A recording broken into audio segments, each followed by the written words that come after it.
আপনারা ইউটিউবে লিখবেন টাকা ছাড়া বক্তা। বাংলাদেশের মধ্যে একজন বক্তা টাকা ছাড়া, সেটাই হচ্ছে আমি। আপনাদের এখানে এসেছি 430 কিলোমিটার পথ পাড়ি দিয়ে এখানে এসেছি শুধু আল্লাহর কোরআন প্রচার করার জন্য। আল্লাহ রাসূল কোরআন প্রচার করছে কোনো টাকার বিনিময়, বাড়ির বিনিময়, ঘর, স্বর্ণ, রূপ কিচ্ছু না। তার একটাই ভাষ্য হচ্ছে আনি আবদুল্লাহ, তোমরা আল্লাহর ইবাদত করো, ওয়াত্তাকুল্লাহ, আল্লাহকে ভয় করো। এই কথাটাই ছিল তার প্রচার। কথা বলেন ঠিক কিনা আমার প্রিয় ভাইরা? কিন্তু আমাদের এই জিনিসটা একটু উল্টো। আমরা হচ্ছে টাকা লোভী। কী লোভী বলেন তো দেখি? টাকা লোভী, ওইদিকে যাচ্ছি না। তাহলে আল্লাহ তাআলা এই যে আপনাকে আমাকে যে কোরআনুল কারীমটা দিল, সব সমস্যার সমাধান দিতে পারে শুধুমাত্র কেবলমাত্র একমাত্র বলেন তো কে? আল্লাহর কোরআন একটু জিকির করে দিতে কি লা ইলাহা লা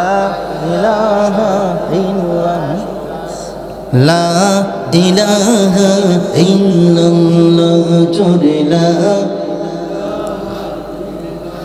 হায়াতের মালিক জিয়াল্লাহ, মৌতের মালিক শিয়াল্লাহ জোরেলা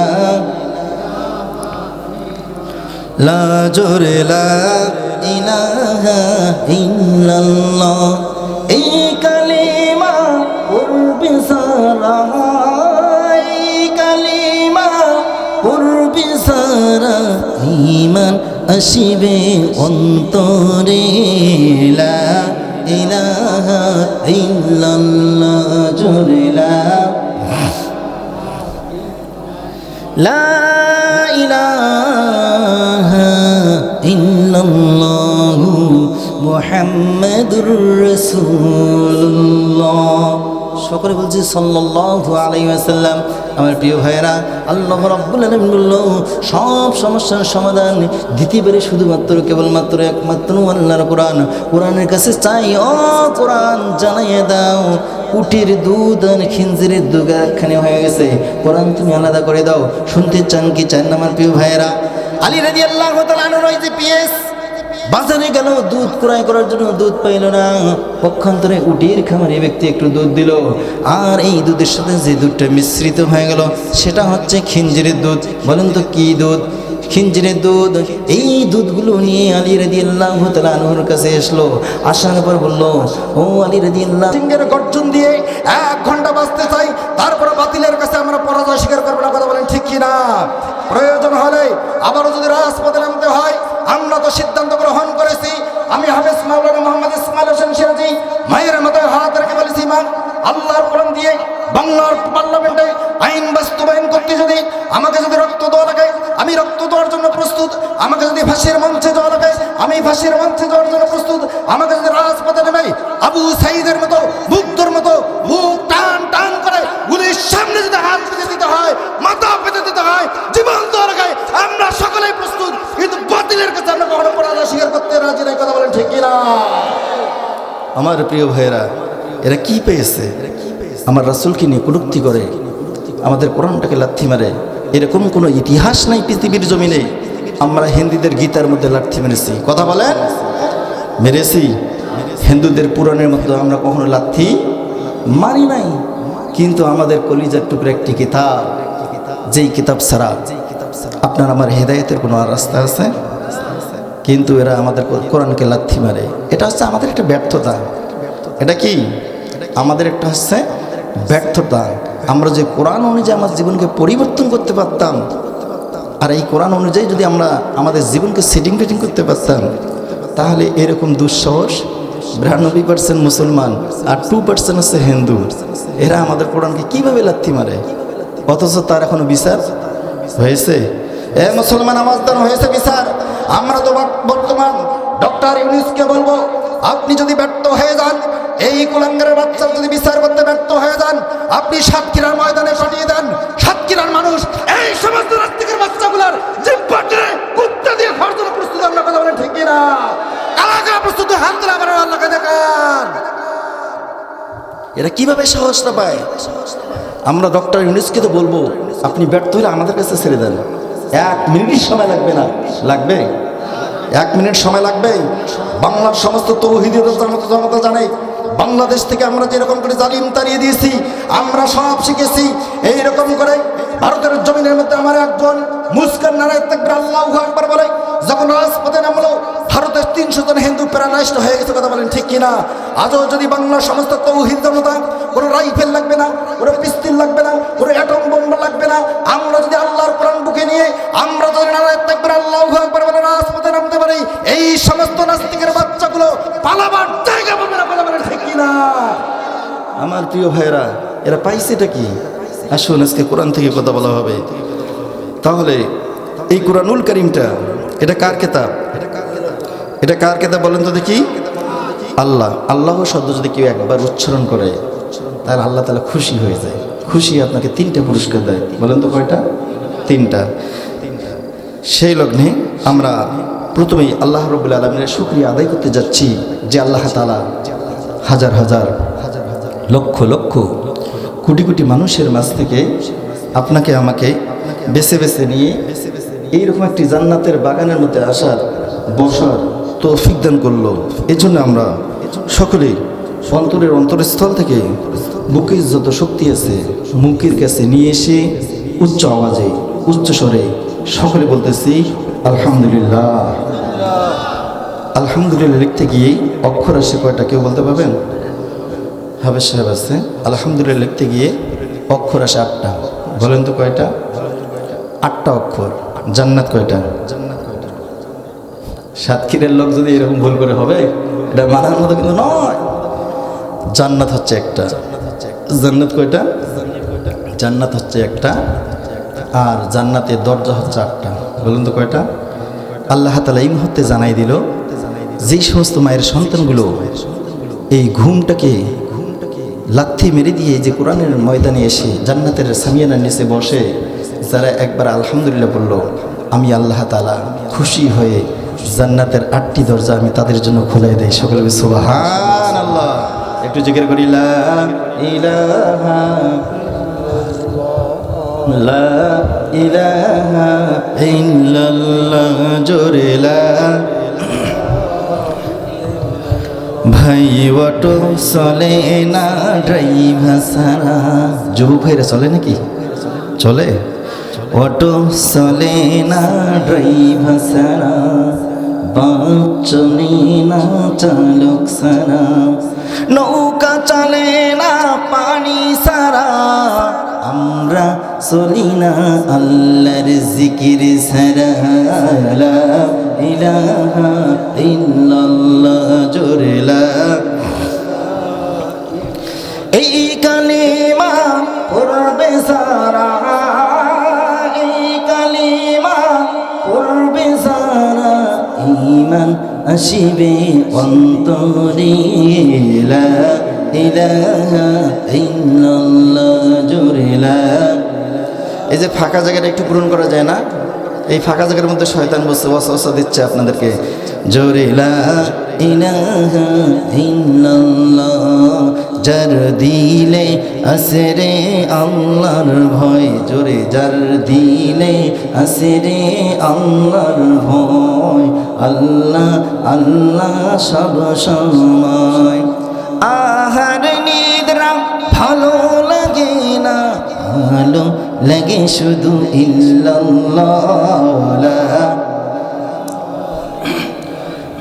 জোরে লা। লা ইলাহা ইল্লাল্লাহু মুহাম্মাদুর রাসূলুল্লাহ। সকলে বলি সাল্লাল্লাহু আলাইহি ওয়াসাল্লাম। আমার ভাইরা, আল্লাহ রাব্বুল আলামিন বলল, ও আমার গোলামেরা, তোমরা কি জানো আমি আল্লাহ তাআলা এই আসমান এবং জমিন কয়দিনে তৈরি করেছি? বলেন তো কয়দিনে? আসলে আমরা মুসলমান, কিন্তু আসলে আমরা বলতে পারি না। এই মুহূর্তে যদি হিন্দু প্রশ্ন করে, যদি কোনো বৌদ্ধ প্রশ্ন করে, যদি কোনো ইহুদি নাসরা প্রশ্ন করে, আপনি যেহেতু মুসলমান ঘরের সন্তান, ও ভাই আব্দুর রহমান, তুমি বলো তো দেখি আমার আল্লাহ রাব্বুল আলামিন আসমান কয়দিনে তৈরি করেছে? আমরা বলতে পারি না। এক ভাই বললো তো 6 দিনে তৈরি করলো। ও ভাই, আপনাকে বলবো, ও ভাই প্রথম আসমানের নামটা কি বলেন তো? তিনি বলবে হুজুর জানি না। এই যে আমরা মুসলমান, কথা বলেন ঠিক কিনা? আমরা নামের মুসলমান হয়েছি, আমরা এখনো কামের মুসলমান হতে পারি না। কথা বলেন ঠিক কিনা? আল্লাহ রাব্বুল আলামিন হলো আমার গোলামেরা, আমি আল্লাহ তাআলা এই আসমান এবং জমিন, তরুলতা গাছপালা, পাহাড় পর্বত সাগর নদী নালা যতগুলো আছে না কেন, জান্নাত জাহান্নাম আমি আল্লাহ রাব্বুল আলামিন 6 দিনে তৈরি করেছি। বলেন তো কয় দিনে? আল্লাহ রাব্বুল আলামিন বলল আল্লাযী খালাকা সাবআ সামাওয়াতিন তিবাকা। ও আমার গোলামেরা, আমি আল্লাহ রাব্বুল আলামিন এই আসমান এবং জমিন 6 দিনে তৈরি করলাম। বলেন তো কয় দিনে? 6 দিনে তৈরি করছে। এবার প্রশ্ন হয়, হুজুর প্রথম আসমানটা আল্লাহ কি বারে দিন না? প্রথম দিনে আল্লাহ তাআলা কি তৈরি করলো? আল্লাহ রাব্বুল আলামিন বলল আমার গোলামেরা, আমি আল্লাহ তাআলা প্রথম যে শনিবারটা সেই দিনে আমি আল্লাহ তাআলা মাটি তৈরি করছি। সকলে বলি সুবহানাল্লাহ। কি তৈরি করলো বলেন তো দেখি? মাটি। মাটি ছাড়া আপনি আমি কখনো বাঁচতে পারবো? মরলেও মাটি, বাঁচলেও মাটি, যে জায়গায় যান না কেন সব জায়গায় মাটির প্রয়োজন। কথা বলেন ঠিক কিনা? আপনি আমি যখন কবরস্থ হয়ে যাব, ওই সময় আপনার আমার যে লাশটা দাফন করা হবে, সেখানে কিসের প্রয়োজন বলেন তো দেখি? আপনি আমি যখন মাটি দোয়া কাজ শুরু করে দেই, একটি দোয়া আপনি আমি পড়ি, মিনহা خلقناكم وفيها نعيدكم ومنها نخرجكم تارة أخرى। আমরা পড়ি কি পড়ি না? বাবা আপনাকে একটি প্রশ্ন করি, মাটি দরকার যখন সম্পূর্ণ হয়ে যায়, তখন হুজুর এক জগ পানি নেয়, পানি নিয়ে যেন কবরের মধ্যে ছিটিয়ে দেওয়া হয়, আর ওই সময় একটি গাছের ডাল লাগানো হয়। বাবাজিরা আপনাদের এখানে কি লাগায় কি লাগায় না? একটি গাছের ডাল লাগানো হয় কি হয় না? কে বলতে পারবেন সেই গাছের ডালটার নাম কি? কি বলেন তো দেখি? খেজুর গাছ, আবার কেউ বা বলতেছে বড়ই গাছ। আবার এই গাছ দুইটার দিকে আপনি আমি লক্ষ্য করি দেখি, এই গাছের মধ্যে কাঁটা আছে কিনা, আছে কিনা? আমার প্রিয় ভাইয়েরা, আল্লাহর কোরআন যদি সব সমস্যার সমাধান দিতে পারে, শুধুমাত্র কেবলমাত্র একমাত্র আল্লাহর কোরআন। আল্লাহর কোরআনকে একটা প্রশ্ন করি, ও কোরআন, এই পৃথিবীর জমিনে হাজার হাজার লক্ষ লক্ষ কোটি কোটি গাছ থাকতে আমরা কেন কবরের মধ্যে বড়ই গাছের ডাল লাগাই? কেনই বা খেজুর গাছের ডাল লাগাই? শুনতে চান কি চান না? শুনতে চান কি চান না? আমরা তো তাফসীর মাহফিল প্রতিদিনই শুনি, কিন্তু এই প্রশ্নটা তো কেউ করে না। আপনারা কি করেছিলেন কখনো বলেন তো দেখি?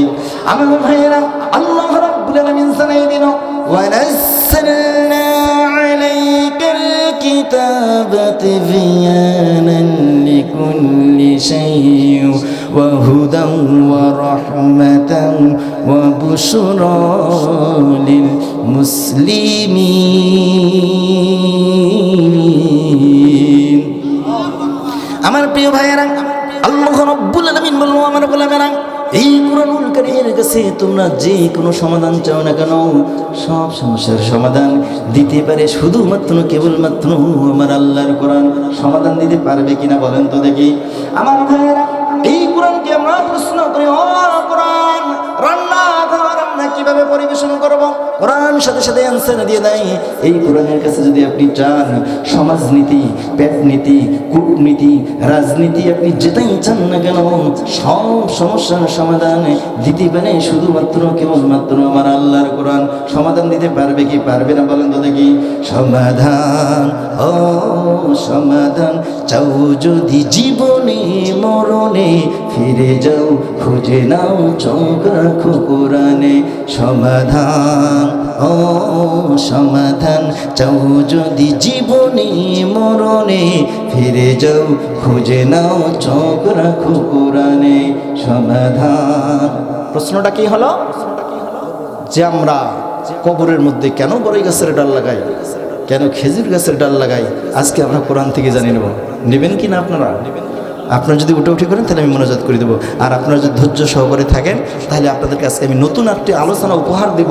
মানুষটা যেহেতু নতুন, ইনশাআল্লাহ কোরআন থেকে আপনাদেরকে কিছু এমন তথ্য দিব, যেই তথ্যটা বা যেই তাফসীরটা আপনারা ইতিপূর্বে কোথাও শোনেন নাই, আমিও ইনশাআল্লাহ সেই আলোচনাটা আপনাদেরকে উপহার দেওয়ার চিন্তা ভাবনা করবো। আমার ভাইয়েরা, তাহলে আসমান কয়টা বলেন তো দেখি? আসমান কয়টা? এই যে যুবক ভাই বলে দিল, মুরব্বী চাচা বলে দিল, হুজুর আসমান হচ্ছে 7টা। এবার প্রশ্ন হয়, হুজুর প্রথম আসমানের নামটা কি? আপনি আমি কোন আসমানের নিচে বসবাস করতেছি আপনি আমি কি জানেন? কেউ কি জানেন? তাহলে আল্লাহ রাব্বুল আলামিন জানাই দিল, ও সাতক্ষীরার ভাইয়েরা, প্রথম আসমানের নামটা আমি আল্লাহ তাআলা দিলাম রকিয়া। আর এই আসমানটা আমি আল্লাহ রাব্বুল আলামিন দুধের চেয়ে সাদা পদার্থ দিয়ে তৈরি করেছি। সকলে বলি সুবহানাল্লাহ। প্রথম আসমানটা আল্লাহ তাআলা কি দিয়ে তৈরি করলো? আল্লাহ তাআলা বলল, আমি আল্লাহ রাব্বুল আলামিন প্রথম আসমানটা দুধের চেয়ে সাদা পদার্থ দিয়ে তৈরি করলাম। এই প্রথম আসমানটা আমি আল্লাহ রাব্বুল আলামিন কাউকে দিলাম না। শেষ নবীর উম্মত যারা হবে আমি আল্লাহ তাআলা তাদেরকে এই আসমানটা দিলাম। আমার প্রিয় ভাইয়েরা, তার মানে আপনি আমি যে আসমানের নিচে বসবাস করতেছি এই আসমানটাই হচ্ছে প্রথম আসমান। বলেন তো কোন আসমান? প্রথম আসমান। এখন যদি কেউ প্রশ্ন করে, বলেন তো আপনি আমি কোন আসমানের নিচে বসবাস করতেছি? তার মানে আমরাই আছি প্রথম আসমান। বলেন তো কোন আসমান? আমার প্রিয় ভাইয়েরা, আল্লাহ রাব্বুল আলামিন বলল, আমার গোলামেরা, আমি আল্লাহ রাব্বুল আলামিন দ্বিতীয় আসমানের নাম দিলাম মালাকুত। আর এই আসমানটা আমি আল্লাহ রাব্বুল আলামিন এটা লোহা দিয়ে তৈরি করেছি। বলেন তো কি দিয়ে? লোহা দিয়ে আসমান তৈরি। আপনি আমি যে আসমানের নিচে বসবাস করতেছি সেই আসমানটা কি দিয়ে? দুধের চেয়ে সাদা পদার্থ দিয়ে তৈরি হয়েছে। আর আল্লাহ রাব্বুল আলামিন দ্বিতীয় আসমানটা তৈরি করছে কি দিয়ে? বলেন তো দেখি। লোহা দিয়ে। ও আল্লাহ, তৃতীয় আসমানটার নাম তুমি কি দিয়ে দিছো? আল্লাহ রাব্বুল আলামিন বলল, আমার গোলামেরা, আমি আল্লাহ রাব্বুল আলামিন তৃতীয় আসমানটার নাম দিলাম রকিয়া। আর এই আসমানটা আমি আল্লাহ তাআলা লোহা বাদ দিয়ে দিলাম।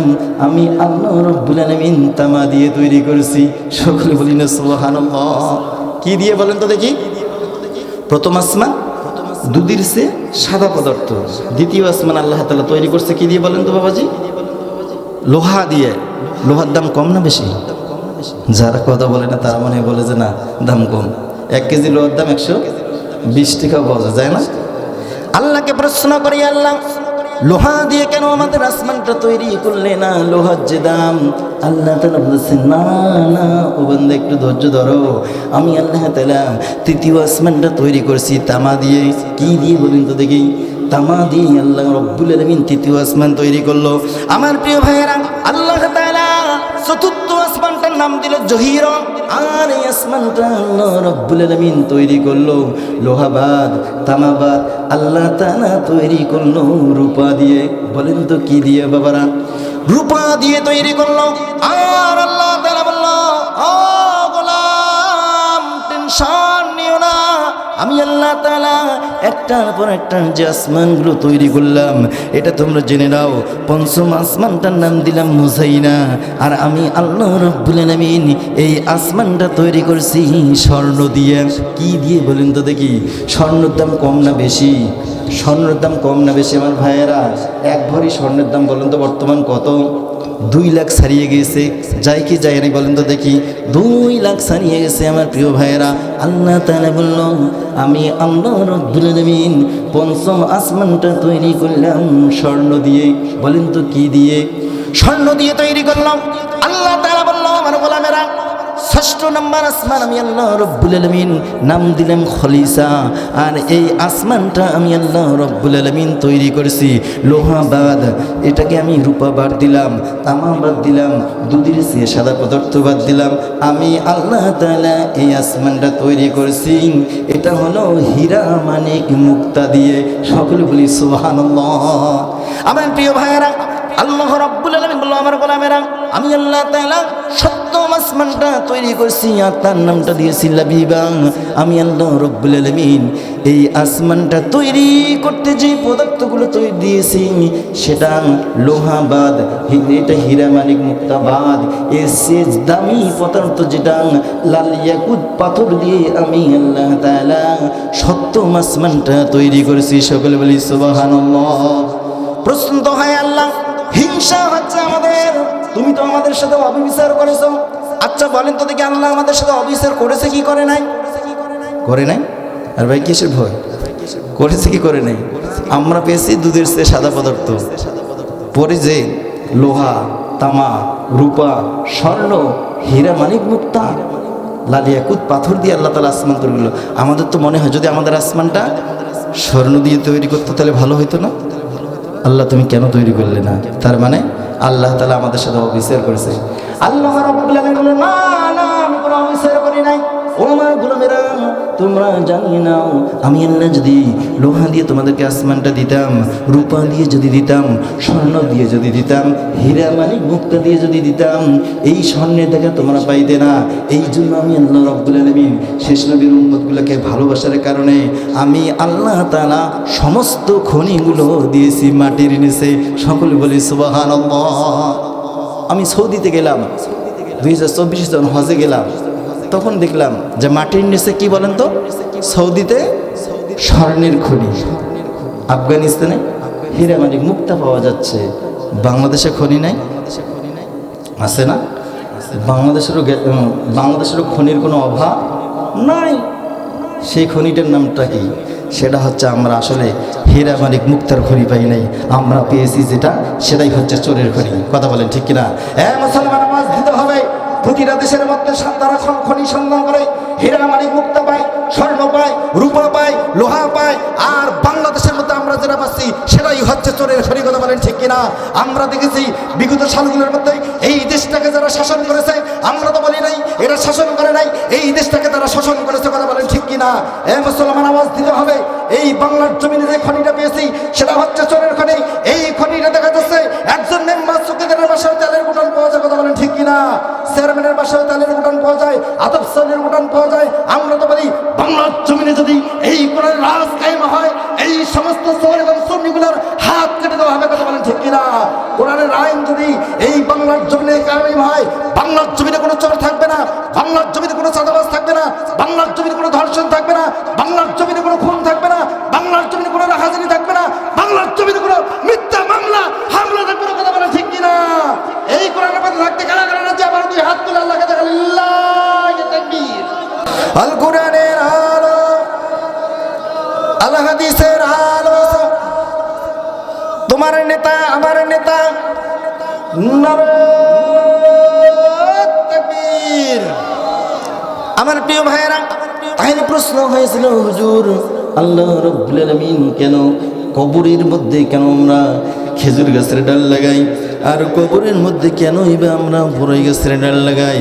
এটা মুসলমানের সাথে কি সম্পর্ক রয়েছে? আল্লাহ তাআলা সাথে সাথে জানাই দিল, আলাম তারা কাইফা দারাবাল্লাহু মাসালান কালিমাতান তাইয়িবাতান কাশাজারাতিন তাইয়িবাতিন আসলুহা সাবিতুন ওয়া ফারউহা ফিস সামা।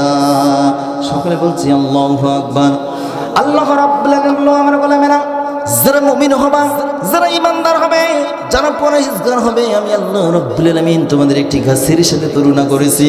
যেই গাছটার সাথে তোমাদের তুলনা করেছি, সেই গাছের পাতা কখনো জমিনে ঝরে পড়ে না, জমিনে ঝরে পড়ে না। আমি তো আসার সময় দেখলাম লক্ষ লক্ষ আপনাদের এখানে গাছ, আচ্ছা গাছের পাতা ঝরে পড়ে না? কিন্তু আল্লাহ তাআলা বলল, আমি যেই গাছটার কথা বলেছি সেই গাছের পাতা কখনো ঝরে পড়ে না।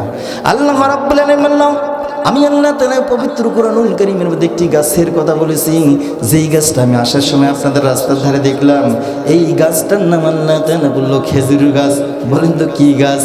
খেজুর গাছ। আমার প্রিয় ভাইয়েরা, খেজুর গাছ কখনো বাতাসে মাটিতে মাথা নত করে না। এত প্রচণ্ডভাবে বৃষ্টি হয়, বাতাস হয়, আইলেনা হয়, নার্গিস হয়, সাইক্লোন হয়, ঘূর্ণিঝড় হয়, কিন্তু কোনো ইতিহাস নাই যে এই খেজুর গাছটা দেখতে মোটা তেমন বেশি নয়। বেশি কি মোটা? এই খেজুর গাছটার উপর নির্যাতন আপনি আমি করেছি। এই সময় শীতের যখন সময় আসে যায়, আমরা খেজুর গাছ থেকে কী সংগ্রহ করি? রস সংগ্রহ করি না? আমি দেখলাম, আহারে একটা খেজুর গাছ দাঁড়িয়ে আছে, নিম্ন হলে 20 বেতার দেহটা কি করছি আমরা কাটছি, কেটে কেটে রস সংগ্রহ করেছি। তারপরেও আল্লাহ তাআলা বলল, তুমি দাঁড়িয়ে থাকবে, কখনো মাটিতে মাথা নত করবে না। আল্লাহ রাব্বুল আলামিন বলল, যারা ঈমানদার হবে আর যারা মুমিন হবে, আমি আল্লাহ রাব্বুল আলামিন জানাই দিলাম, তোমরা হচ্ছ খেজুর গাছের মতো। তোমরা দেখো খেজুর গাছের শিকড়গুলো জমিনে আছে, কিন্তু আমি আল্লাহ রাব্বুল আলামিন জানাই দিলাম এই খেজুর গাছের শিকড় যদিও জমিনে থাকে, এর ডালপালাগুলো আমার আরশে আজিম পর্যন্ত পৌঁছে গেছে। সকলে বলি সুবহানাল্লাহ। যারা মুমিন হবে, যারা ইমানদার হবে, যারা মুত্তাকি হবে, যারা পরহেজগার হবে, আমি আল্লাহ তাআলা তাদেরকেও জানাই দিলাম তোমাদের পাগুলো যদি জমিনে থাকে, আমি আল্লাহ তাআলা জানাই দিলাম তোমাদের নেটওয়ার্ক আমি আল্লাহর সাথে সবসময়। সকলে বলি সুবহানাল্লাহ। আল্লাহ তাআলা বলুন, আল্লাহ কেন নেটওয়ার্ক তোমার সাথে? নেটওয়ার্ক দিয়ে আমাদের কি হয়ে যাবে? আল্লাহ তাআলা বলল, আমার গোলামেরা, মুসা আলাইহিস সালাতু ওয়াস সালাম বলল যে আল্লাহ আমি যে তোমার সাথে কথনগুলো বলি, প্রতিদিন কথা বলি, এই রেকর্ডটা কি কেউ ভাঙবে? আল্লাহ তাআলা বলল, হ্যাঁ হ্যাঁ ভাঙবে। শেষ নবীর উম্মত যারা হবে, এই বান্দাগুলো যখন সিজদায় পড়ে সুবহানা রাব্বিয়া বলেন বলেন সুবহানা রাব্বিয়া, যখন সুবহানা রাব্বিয়াল আলা বলবে, আমি আল্লাহ ঠিক থাকতে পারবো না, আমি আল্লাহর সাথে সাথে ওই বান্দাগুলোর সামনে যাব আর তার কথার জবাবগুলো দিয়ে দেব। ও মুসা, তোমার রেকর্ড ভাঙবে, সেটা হচ্ছে শেষ নবীর উম্মত। সকলে বলি সুবহানাল্লাহ। ও আল্লাহ, আপনি আমাকে কি দেবেন? আমরা যারা কোরআন শোনার জন্য আসলাম, এতক্ষণ ধরে বসে আছি, আল্লাহ রাব্বুল আলামিন আপনাকে আমাকে জানাই দিল, কুল ইয়া ইবাদিয়াল্লাযীনা আসরাফু আলা আনফুসিহিম লা তাকনাতু মির রাহমাতিল্লাহ। আল্লাহ রাব্বুল আলামিন আমার গোলামেরা, তুমি তোমার নফসের উপর জুলুম করেছো, কিন্তু আজকে এই কোরআনের মাহফিলে আসার কারণে আমি আল্লাহ তাআলা জানাই দিলাম তোমার জীবনের যতগুলো গুনাহ করেছো, এই কোরআনের ময়দানে আসার কারণে আমি আল্লাহ তাআলা তোমার জীবনের সমস্ত গুনাহগুলো মাফ করাইয়া দিলাম। সকলে বলি সুবহানাল্লাহ। আমি জানাই দিলাম লা তাকনাতু মির রাহমাতিল্লাহ, তোমরা আমার রহমত থেকে নিরাশ হয়ে যেও না।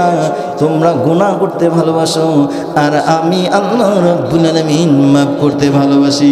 সকলে বলি সুবহানাল্লাহ। আল্লাহ তাআলা বলল, যেই খেজুর গাছের সাথে মুমিন যারা হবে, মুত্তাকি যারা হবে, আমি আল্লাহ তাআলা কেন উদাহরণটা দিলাম? কারণ মুমিনরা কখনো বাতিলের কাছে পরাজয় স্বীকার করে না। বলেন তো, আমরা পরাজয় স্বীকার করি? করি। আল্লাহ তাআলা বলল যে মুমিন যারা হবে, যারা ইমানদার হবে, যারা মুত্তাকি হবে, এই মানুষগুলো কখনো বাতিলের কাছে পরাজয় স্বীকার করবে। খুবই সুন্দরভাবে জানাই দিলাম, বাতিল সে দবনে ওয়ালে ऐ आसमान नहीं हम सोबर कर जगह है तू नीति है हमारा। সকলে বলছে আল্লাহু আকবার। কবি আল্লামা ইকবাল বলল, না না, যারা আল্লাহর প্রকৃত বান্দা হবে, যারা ইমানদার হবে, যারা মুমিন হবে, এই মুমিন বান্দাগুলো কখনো বাতিলের কাছে পরাজয় স্বীকার করবে না। কথা বলেন ঠিক কি না? আমরা লক্ষ্য করে দেখলাম ফিলিস্তিনের 8 বছরের শিশু বাচ্চাগুলো খিদার জ্বালায় পাথর খাচ্ছে, খিদার জ্বালায় পেটে পাথর বাঁধতেছে, খিদার জ্বালায় বালুগুলো তুলি খাচ্ছে, খিদার জ্বালায় গাছের কাঁচা পাতাগুলো পিষে পিষে রসগুলো তারা এই রস দিয়ে ইফতার করছে। আল্লাহু আকবার। এই যে তাদের ইমানি শক্তি, তাদের বুকের তাজা রক্তগুলো ঢেলে দিচ্ছে, কিন্তু ইসরায়েলের কাছে কখনো পরাজয় স্বীকার করতেছে না। কথা বলেন ঠিক কি না? মুসলমান আওয়াজ দিতে হবে, পরাজয় স্বীকার করতেছে না। কিন্তু আপনার আমার এই যে বাংলার ভূখণ্ড, বাংলার জমিনে আপনি যখন একটি তাফসীর মাহফিল করতে চান, আছে না? আছে। তো এই যে আল্লাহর কোরআন দিয়ে হযরত আলী রাদিয়াল্লাহু তাআলা আনহু যখন রাষ্ট্র পরিচালনা করতেছে, একদল ইহুদি আসলো তারা সিরিয়া থেকে। দেখি মুসলমানরা কিভাবে কোরআন দিয়ে রাষ্ট্র পরিচালনা করে, কিভাবে সুদ ঘুষ বন্ধ করতে পারে, একটু দেখে আসি। এই জন্য 13 জন সাহাবী, ওই সাহাবী তোরা ওদেরকে বলা হয়, ওই দেশের ইহুদি যারা বড় বড় পাণ্ডিত্য যারা অর্জন করে, তারা আসলো কোরআন দিয়ে কিভাবে রাষ্ট্র পরিচালনা হয় এটা দেখার জন্য। কি বলেন তো দেখি? তো ওই সময় এক লোকের ছিল একটি উটের খামার। এই উটের খামারে ব্যক্তির উট ছিল, কিন্তু উটগুলো গর্ভবতী হয় না। সে বলল, আমার উটগুলো যদি গর্ভবতী হয়ে যায় তাহলে আমি কিছু দুধ আলীর দরবারে হাদিয়ে দেবো। আর এই কথাটা বলার সাথে সাথে ওই উটগুলো গর্ভবতী হয়ে গেছে। সকলে বলি সুবহানাল্লাহ। পক্ষান্তরের পাশে এক সাঁওতাল ব্যক্তি ছিল, তার ছিল খিঞ্জির। এই খিঞ্জিরগুলো গর্ভবতী হয় না। ও এসে বলল, ও মুসলমান ভাই, তোমার উটগুলো তো দেখি গর্ভবতী হয় না, কিন্তু হঠাৎ করে গর্ভবতী হলে এর কারণটা কি? আমি একটা নিয়ত করেছি, যদি আমার উটগুলো গর্ভবতী হয়ে যায় তাহলে আলীর দরবারে কিছু দুধ হাদিয়ে দেব। এই কথাটা বলার কারণে আল্লাহ তাআলা আমার উটগুলোকে গর্ভবতী বানায় দিয়েছে। সকলে বলি সুবহানাল্লাহ। এই সাঁওতাল ব্যক্তি আর চিন্তা করলো না, দৌড় দিয়ে চলে গেল পাহাড়ের পাদদেশে। চলে যাওয়ার পর সে বলল, ও আলীর আল্লাহ, আমার খিঞ্জিরগুলো যদি গর্ভবতী হয়ে যায়, কিছু খিঞ্জিরের দুধ আমি আলীর দরবারে হাদিয়ে দেব। আমার ভাইরা বুঝে থাকলে বলেন তো দেখি, আমরা কি খিঞ্জিরের দুধ খাই? যারা বলে না তারা মনে হয় বলে যে আসলে খায়। আমরা কি খিঞ্জিরের দুধ খাই? শুধু খাই না তো দূরের কথা, খিঞ্জির যদি আমরা দেখি মুখের মধ্যে কাপড় দিয়ে অন্য পাশে চলে যাই, যাই কি যাই না? আমার প্রিয় ভাইয়েরা, আলী রাদিয়াল্লাহু তাআলা আনহুর বাসায় মেহমান চলে আসলো। মেহমান আসার পর আলী রাদিয়াল্লাহু তাআলা আনহুর বাসায় কোনো খাবার নাই। একজন রাষ্ট্রপ্রধান, রাষ্ট্রনায়ক, সে দেখলো বাসার মধ্যে কোনো খাবার নাই। কি নেই বলেন তো দেখি? বাসার মধ্যে কোনো খাবার নাই। ওই সময় আলীর একজন পিএস ছিল, নাম ছিল আসলাম। তাকে বললো, আসলাম, মেহমানদারি করা তো সুন্নত, তুমি যাও যাও বাজারের মধ্যে একটু দুধ কুড়াই করে নিয়ে আসো। বাজার যাইতে একটু দেরি হয়ে গেল, দেখলো আর দুধ নাই। কি নেই বলেন তো দেখি? দুধ নাই। মুখটা মলিন হয়ে বাড়ির দিকে ফিরে আসলো। মেহমান বাসায় আসলো, দুধ নাই, কোনো খাবার নাই। একজন রাষ্ট্রনায়কের বাসায় আমি কেমনে বাসায় চলে যাব? আসার সাথে সাথে রাস্তার মধ্যে ওই উটের খামারি ব্যক্তির দেখা হয়ে গেল। আর দেখা হয়ে বলল, ও ভাই, তুমি তো আলীর পিএস ছিলে, তোমার হাতে কিসের বালতি? কয় বাজারে গিয়েছিলাম একটু দুধ কুড়াই করার জন্য, কিন্তু দুধ পাইলাম না। কয় টেনশন করিও না, তোমার বালতিটা আমাকে দাও। বালতিটা নিয়ে বাড়ি যে দুধের উটের কিছু দুধ দহন করে আধা বালতি দিয়ে দিল। এই দুধ পাওয়ার পর আল্লাহর বান্দা খুশি হয়ে গেল। খুশি হওয়ার পর একটা গান শুরু করে দিল, আল্লাহ আমার রব, এই রবের মালিক কে বলেন তো দেখি? রবের কোনো মালিক আছে নাকি? আল্লাহ আমার রব, আর রবি আমার সব। আল্লাহ আমার রব, আর রবি আমার সব। আল্লাহর বান্দা দুধ পাওয়ার পর মনের আনন্দে গান গাইতেছে আর চলে আসতেছে। পক্ষান্তরে পাশে দাঁড়িয়ে আছে এক সাঁওতাল ব্যক্তি। সেও নিয়ত করেছে, যদি আমার খিঞ্জিরগুলো গর্ভবতী হয়ে যায়, কিছু দুধ আলীর দরবারে হাদিয়ে দেব। এই লোকের দেখা পাওয়ার সাথে সাথে বললো, ভাই, তুমি তো আলীর পিএস, তোমার হাতে কি কয় বালতি? বালতিটা একটু দাও। বালতি নিয়ে যে ওই জায়গার মধ্যে খিঞ্জিরের কিছু দুধ দিল। দেওয়ার পর বালতিটা লোড হয়ে গেল। এবার দুধগুলো এনে দিয়ে আলীর পিএসের হাতে তুলে দিয়ে বললো, ভাই, এটা নিয়ে যাও। এবার আলীর পিএস বললো, ভাই, আমার জানার মতে তুমি একটা হিন্দু, তুমি তো হচ্ছে সাঁওতাল ব্যক্তি, কি দিয়েছো এখানে? কয় কেন? আমি তো দুধ দিয়েছি। কোন দুধ দিয়েছো? কয় আমি তো শহরের দুধ দিয়েছি, আমি খিঞ্জিরের দুধ ওখানে দিয়েছি। কয় তুমি জানো না আমরা মুসলমান, আমরা খিঞ্জিরের দুধ খাই না। তুমি কি জানো এর আগে যে দুধগুলো ছিল এগুলো ছিল উটের দুধ, আর তুমি মিশ্রিত করে দিলে খিঞ্জিরের দুধ। এখন আমি কি করব? আমার সব আশা ব্যক্ত করে দিয়ে দিলে এই দুধগুলো তো আমি ফেলে দিতে পারি না, কারণ এই দুধগুলো যদি ফেলে দেই, কালকে আমাদের মাঠে আল্লাহ রব্বুল আলামিন যদি আমার নামে মামলা করে। দুধ তো হচ্ছে আল্লাহর নিয়ামত। বলেন তো কি? যাদের বাসায় গাভী আছে, এই গাভীটা যেদিন জন্মগ্রহণ করে, সেই গাভীর বাছুরটা যদি দুধ না পায়, টেনশন হয়ে যায় কি যায় না? বলেন তোমার ভাইয়েরা, টেনশন হয়ে যায়। ডাক্তারের কাছে দৌড় দেয়, হেকিম কবিরাজ যারা আছে সবার কাছে দৌড় দেয়, হয়রান পেশানি শুরু করে, মালিক ক্ষমা দেওয়া বাদ দিয়ে দেয়। কারণ বাছুর কখনই দুধ পাবে, এই জন্য আমরা ছুটাছুটি করি। এই আল্লাহর বান্দা বলল, না না, আমি দুধ ফেলে দেব না, কারণ দুধ তো হচ্ছে আল্লাহর রহমত। বরং আলী রাদিয়াল্লাহু তাআলা আনহু, তিনি হলো জ্ঞানের দরজা, তার কাছে ধরে যাই। তিনি তো বলে সব সমস্যার সমাধান দিতে পারে শুধুমাত্র কেবলমাত্র আল্লাহর কোরআন। আল্লাহর কোরআনের কাছে সমাধান চাই। ও কোরআন, উটের দুধ আর খিঞ্জিরের দুধ একখানে হয়ে গেল, এখন তুমি দুধগুলো আলাদা করে দাও। আচ্ছা বলেন তো, খিঞ্জিরের দুধ কি কালো? কালো? লাল? তাহলে হলুদ? না, উটের দুধও সাদা। চাচা বলল, আবার খিঞ্জিরের দুধও সাদা। সাদা সাদা যদি একখানে হয়ে গেল, একখানে হওয়ার পর আসলে কি বোঝা যাবে যে এটা উটের দুধ না খিঞ্জিরের দুধ? বোঝা যাবে? এবার আল্লাহ রাব্বুল আলামিন বলল, ونزلنا عليك الكتاب تبيانا لكل شيء وهدى ورحمة وبشرى للمسلمين ও আমার গোলামেরা টেনশন করিও না উঠির দুধ আর খিঞ্জির দুধ একখানি মিশ্রিত হয়েছে এটা ঘাবড়িয়ে যেও না কারণ আমি আল্লাহ তাআলা সব সমস্যার সমাধান দিতেই পারে শুধুমাত্র কেবলমাত্র একমাত্র আল্লাহর কোরআন যদি শেষ পর্যন্ত আপনারা থাকেন আমিও কোরআন থেকে দলিল দেব আমিও কোরআন থেকে প্রমাণ করে দেব উটের দুধ আর খিঞ্জিরের দুধ কোরআন কিভাবে আলাদা করে শুনতে চান কি চান না একটু জিকির করি লা ইলাহা ইল্লাল্লাহ মনে করে আলোচনা কেবল শুরু জোরে লা ইলাহা ইল্লাল্লাহ লা জোরে লা ইলাহা ইল্লাল্লাহ লা ইলাহা ইল্লাল্লাহু মুহাম্মাদুর রাসূলুল্লাহ সকলে বলছি সাল্লাল্লাহু আলাইহি ওয়াসাল্লাম আল্লাহ রাব্বুল আলামিন বলল ও সাতক্ষীরাবাসী আমি আল্লাহ তাআলা তোমাদের জন্য একটা সুবর্ণ সুযোগ করে দিলাম যেই সুযোগটা হচ্ছে ইন তাজতানিবু কাবাইরা মা তুনহাউনা আনহু নুকাফির আনকুম সাইয়্যাতিকুম ওয়া নুদখিলুকুম মুদখালান কারীমা সকলে বলছে আল্লাহু আকবার আল্লাহ রাব্বুল আলামিন বলল আমার গোলামেরা আমি আল্লাহ তাআলা তোমাদের জানাই দিলাম যারা আজকে কোরআনের মাহফিলে আসলে আমি আল্লাহ রাব্বুল আলামিন জানাই দিলাম ইন তাজতানিবু কাবাইরা যদি বড় ধরনের কোনো গুনাহ না করো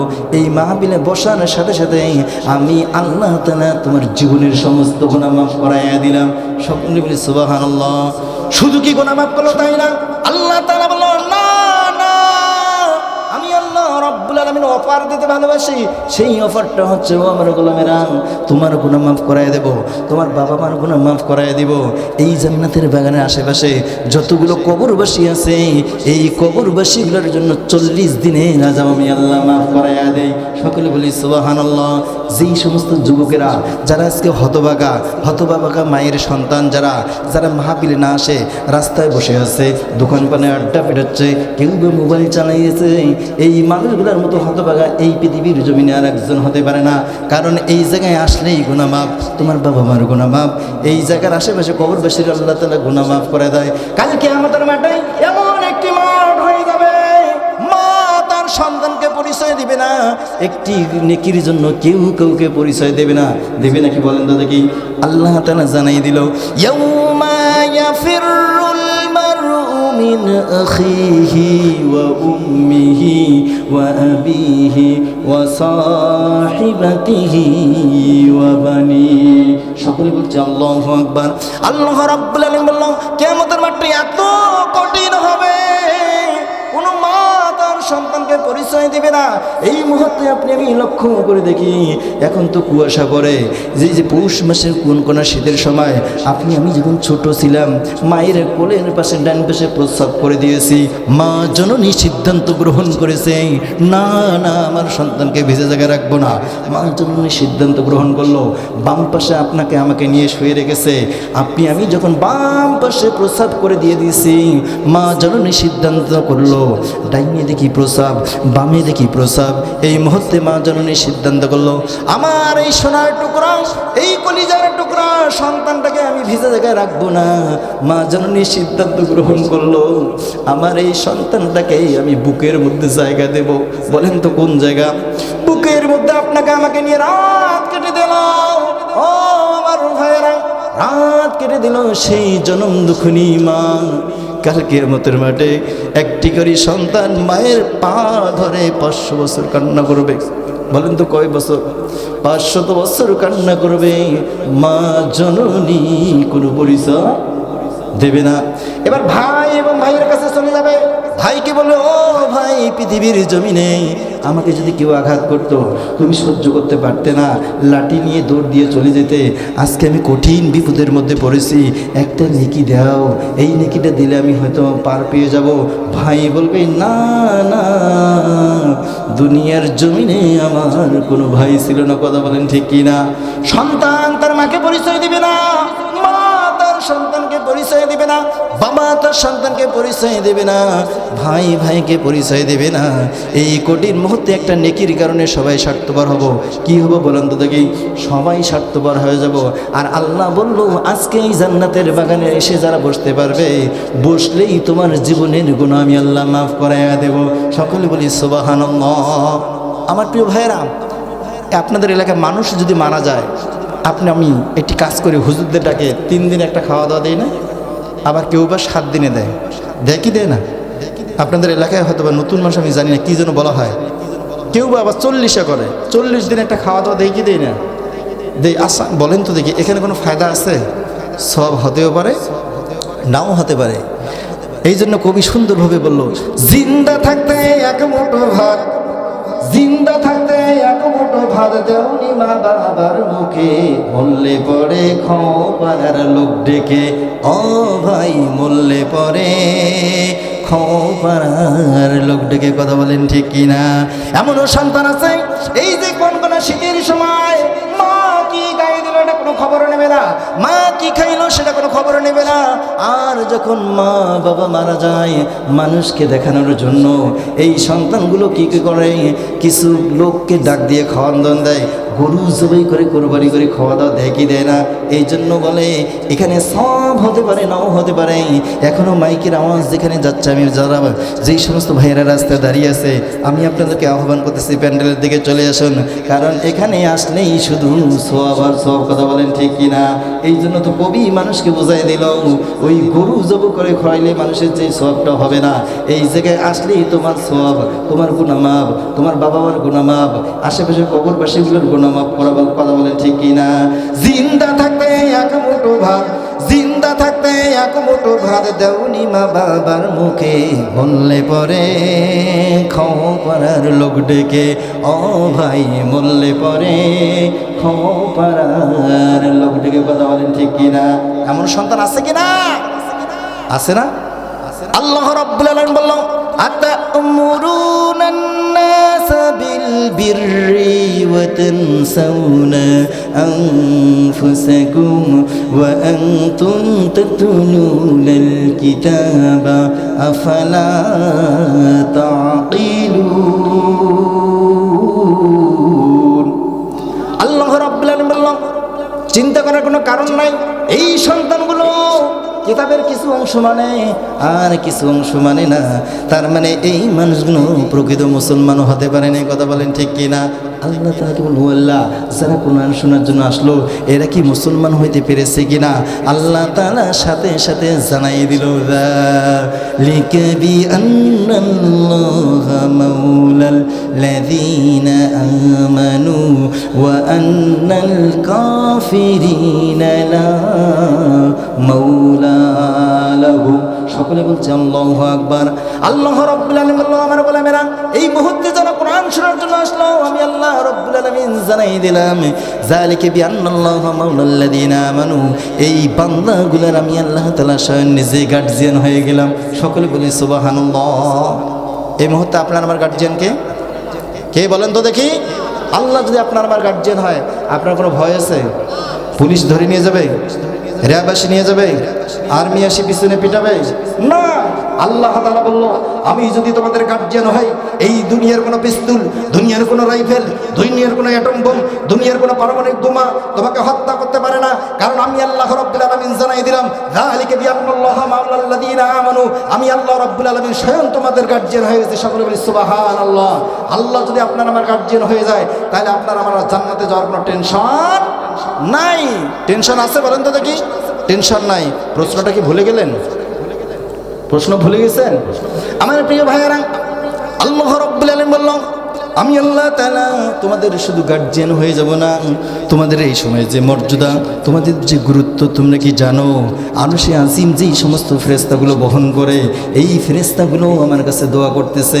এই দোয়াটার কথাও আল্লাহ রাব্বুল আলামিন পবিত্র কোরআনুল কারীমের মধ্যে জানাই দিল, ওয়া ইয়াস্তাগফিরুনা লিল্লাযীনা আমানু রব্বানা ওয়াসি'তা কুল্লা শাইইন রাহমাতান ওয়া ইলমা। সকলে বলছে আল্লাহু আকবার। ফাগফির লিল্লাযীনা তাবু اتبعوا سبيلا وقيهم عذاب الجحيم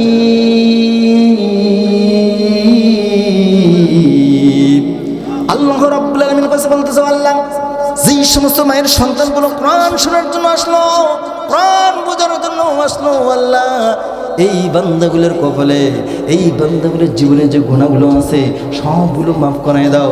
শুধু মাফ করে দিবে তা না, ওয়াকিহিম আযাবাল জাহিম, এদের কপালে যদি জাহান্নাম লেখা থাকে, আজকে কোরআনের মাহফিলের ওসিলায় জাহান্নাম নামক এই বস্তুটাই এদের কপাল থেকে তুমি কেটে দিয়ে দাও। সকলে বলি সুবহানাল্লাহ। এই মুহূর্তে আপনার আমার মর্যাদা কম না বেশি? কেমন বেশি? আল্লাহ তাআলা বলতেছে তোমাদের মর্যাদা হচ্ছে আসমান এবং জমিনের মধ্যে যদি কোনো শ্রেষ্ঠ বান্দা হয় সেটাই হচ্ছে তোমরা। সকল বলি সুবহানাল্লাহ। আল্লাহকে বলি আল্লাহ মুখের কথা বিশ্বাস করি না, তুমি আমাদের যেই কোরআনুল কারীমটা দিয়েছো সেই কোরআনুল কারীম থেকে আমাদেরকে প্রমাণ দাও। আল্লাহ রাব্বুল আলামিন জানিয়ে দিল আল্লাযীনা ইয়াসতামিউনাল কওলা فيتبعون أحسنه أولئك الذين هداهم الله وأولئك هم أولو الألباب। সকলে বলছে আল্লাহু আকবার। আল্লাহ রাব্বুল আলামিন বলল আমার গোলামেরা এই পৃথিবীর জমিনে তোমরা কোনো যদি চক্ষুওয়ালা বান্দা দেখতে চাও, তোমরা যদি কোনো হেদায়েত প্রাপ্ত বান্দা দেখতে চাও, যাও আজকে যদি তোমরা যদি সনকা মোল্লাপাড়া নূর মোহাম্মদ বাচ্চা মোল্লার বাড়ির সংলগ্ন তোমরা যদি যাইতে পারো, ওই মাহফিলে যদি বসতে পারো, তাহলে আমি আল্লাহ রাব্বুল আলামিন জানাই দিলাম আসমানের নিচে জমিনের উপরে এই বান্দাগুলো হচ্ছে হেদায়েত প্রাপ্ত বান্দা। সকলে বলি সুবহানাল্লাহ।